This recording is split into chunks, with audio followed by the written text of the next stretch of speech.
দর্শক, আমি আজকে আপনাদেরকে একটা কথা বলতে চাই। আমার ডান এবং বামে ২ জনের পিকচার দেখছেন। একজন হচ্ছে কাফি আর একজন হচ্ছে তসলিমা নাসরিন। এই তসলিমা নাসরিন একে আপনারা ভালো করে সবাই চিনেন এবং কাফিকেও চিনেন। কাফি, তসলিমা এই ২ জনের মধ্যে আমি ২ জনকে নিয়ে কথা বলবো। তার আগে আপনাদেরকে একটা বলতে চাই যে এই কাফিকে নিয়ে যত আলোচনা সমালোচনা বাংলাদেশে হয়েছে শুধুমাত্র একটা বইকে কেন্দ্র করে এবং সেই বইয়ের বাণিজ্য যে বইমেলায় যে দোকানটা দেওয়া হয়েছিল সেখানে একটা নারীর হাত ধরা নিয়ে এবং তাকে অযোগ্যভাবে বলা হয়েছে যে তার কি বই লেখার কোনো যোগ্যতা আছে। ভাই, প্রশ্ন আমার ওখানেই যে কাফির বই লেখার যোগ্যতা নাই। যারা এই কথাটা বলছেন আর বলেছেন তাদের উদ্দেশ্যে আমি কিছু বলতে চাই।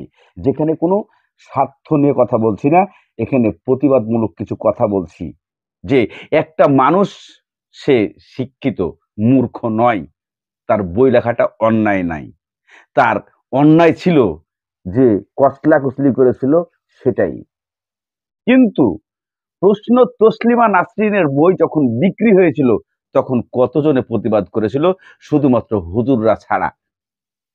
কই একটা প্রশ্ন আমি দেখলাম না যে যেভাবে কাফিকে নিয়ে ট্রল করা হয়েছে সেভাবে তসলিমাকে নিয়ে ট্রল করা হচ্ছে না। কেন রে ভাই? আমার দেশের একটা ছেলে, উনি এই বর্তমান বাংলাদেশে একটা কনটেন্ট ক্রিয়েটর হিসেবে কাজ করছে। তাকে নিয়ে আমরা প্রতিনিয়তই ট্রল করে চলে যাচ্ছি। কেন? কি অপরাধ তার? একটা বই লিখেছিল, এই অপরাধ? নাকি তার কলিগের হাতটা ধরে ডরাডরি করেছিল এটাই? কিন্তু আমাদের চক্ষু আড়ালে বড়, বড় ভিআইপি, সিআইপি, ডিআইপি যারা আছেন, তারা যে ওই আবাসিক হোটেলে যেয়ে ডলাডলি করছেন, তার কোনো প্রতিবাদ নেই। কারণ উনি বড় অফিসার, উনি উমুকের ভাই, উনি তুমুকের ভাই। এটা তার পরিচয়। কারণ কাফির সেই পরিচয়টা নাই। উনি হচ্ছেন একজন ছাত্র, কনটেন্ট ক্রিয়েটর। উনি কুকুর নিয়ে, কুত্তা নিয়ে ভিডিও করে বড় হয়েছে। ভাই, এই জগতে কেউ একটা না একটা ওসিলা নিয়েই কিন্তু বড় হয়েছে। কাউকে অবহেলা করবেন না। কারণ জানেন? প্রত্যেকটা মানুষের পিছনে একটা করে ঘটনা আছে। প্রত্যেকটা মানুষের পিছনে একটা করে ইস্যু আছে। তাছাড়া সে বড় হতে পারে নাই। আমি পক্ষ নিয়ে কথা বলছি না। আমি সঠিক কথা বলার চেষ্টা করছি। আমি যেটা বলতে চাচ্ছি যে একজন মানুষ সে বাংলাদেশে বসবাস করে, বাংলাদেশে জন্ম হয়ে, বাংলাদেশে লেখাপড়া করে উনি একজন স্টুডেন্ট।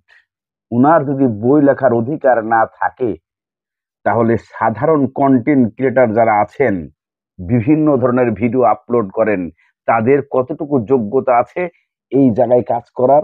আমি জানতে চাই আপনাদের কাছে। আমি বুঝতে চাই আপনাদের কাছে যে যারা কনটেন্ট তৈরি করছেন, লক্ষ, লক্ষ কনটেন্ট ক্রিয়েটর আছে বাংলাদেশে। বর্তমানে টিভি চ্যানেলে যদি বাংলাদেশে থাকে ২০০ আর কনটেন্ট ক্রিয়েটর আছে ২ কোটি।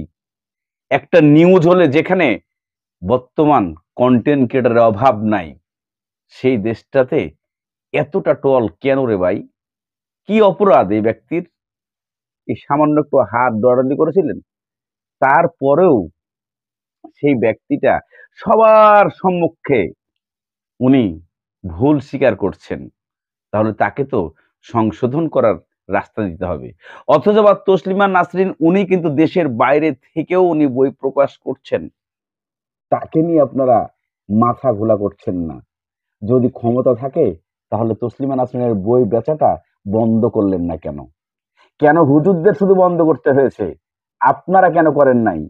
এই প্রশ্নটা আমার। এবং মনা ভাই, আপনাকেও বলতে চাচ্ছি। আপনিও কিছু কথা বলেছেন, যে ট্রল করেছেন সেগুলা। আপনিও একজন মানুষকে একটু সুযোগ দেন না ভাই। অপরাধটা কোথায়? কোনো অপরাধ নাই। কিন্তু অপরাধ তৈরি করছি আমরা। এটা আমাদের এই মেমোরির সমস্যা। দর্শক, আজকের এই ভিডিওটা আমি এখানেই শেষ করছি। আপনাদের কার কেমন লেগেছে কোনো স্বার্থ ছাড়া কমেন্টে অবশ্যই জানাবেন। ধন্যবাদ সবাইকে।